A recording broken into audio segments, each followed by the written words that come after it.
Су жаңыртып алатону жылгасын,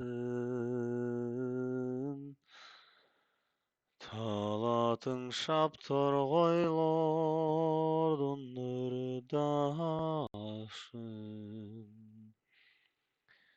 Жаз жадырап мен турамын, сум сайып. Жаздам неге келбей койдуң, кымбатым? Жаздам неге келбей койдуң, кымбатым? Так, урматтуу физик ага эжелер, суроо талап боюнча мына могу суроону чыгарып жатабыз азыр. Бул жерде биринчи учурда дарыяда дарекке жетип баруу үчүн дейт. Демек, биринчи убакыт экинчи убакыттан азыраак болсо, биринчи учурда дарыя менен бир багытта кыймылдаган болушу керек.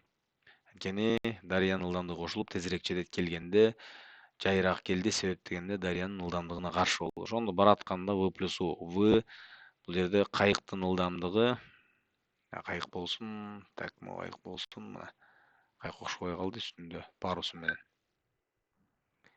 Кетти. Эми кайра келаткан кезде баратканда v плюс u, келатканда v минус u дедик, Үчүнчү учур бул жерде не дейт? Баратканда жок. Бул жерде экинчи учурда u көбөйтүлгөн t барабар s. Биз эмнени табышыбыз керек?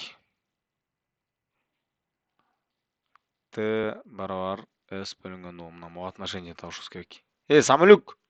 Мен сага коюп атам, азыр жебен өтпөй отурчу. S бөлүнгөн u. Мына могуну табышыбыз керек. S бөлүнгөн u'ну табышыбыз керек.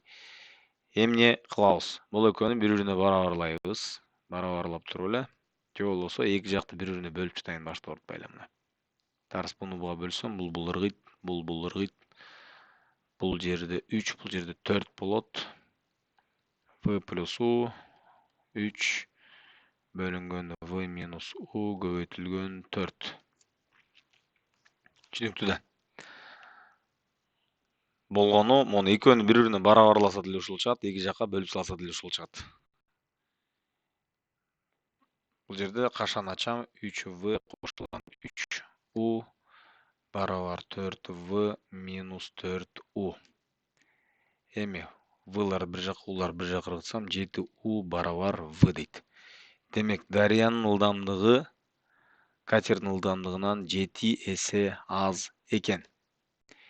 Демек, мына бул жерге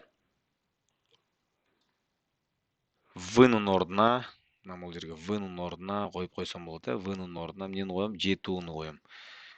Аны коюш үчүн өңдү өзгөртүш керек. Эми 7u, мына бул жерге койдум. Бул жерге деле койсо болот, айырмасы жок. Бул жерге койдум, кошулган u болду. Ушул көбөйтүлгөн 1,8 барабар s болду.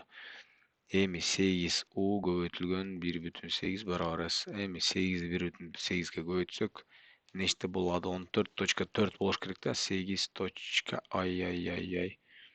8 көбөйтүү 1.8, 1.8 14.4. Демек, мына бул жерде эмне болду?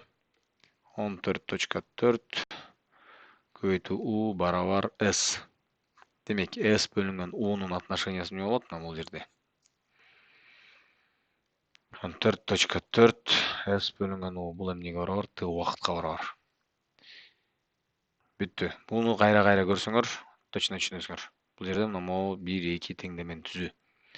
Дарыянын ылдамдыгы менен бараткандыгы үчүн муну айтылып эле коюң, кайра көрүп аласыңар. Чоң рахмат, токтоттук.